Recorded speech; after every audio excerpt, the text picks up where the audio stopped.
نوع بشر علم و دانش را دوست می‌دارد. بسیاری از روانشناسان معتقدند که دانستن و میل به دانش جزئی ذاتی از وجود همه انسان هاست. دانایی یکی از شاخصه‌های کمال نفسانی است. هر کسی در طول زندگیش تجربیاتی کسب می‌کند و بسیاری از افراد با تحصیل در مدارس و دانشگاه‌ها علم و دانش کسب می‌کنند.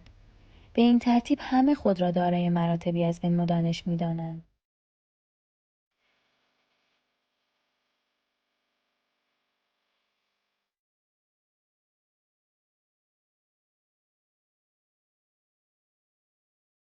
شاید کمتر کسی خود را دانشمند بداند، ولی هیچ کس خود را شایسته و مصداق کلمه‌های نادان و جاهل نمی‌داند، بلکه چنین عنوانی را توهین به خود قلمداد می‌کند.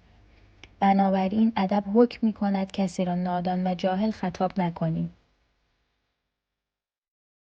شاید از همین رو جناب عبدالبها نیز گفته‌اند که نباید به مردم نسبت جهالت داد. اما چه سود که در میان منابع و متون بهایی از بهاءالله که مقامی بالاتر از نبوت برای او قائلند اینگونه می‌خوانیم: هر کس بهایی نشود در زمره جاهلترین مردم است، حتی اگر به همه علوم احاطه داشته باشد.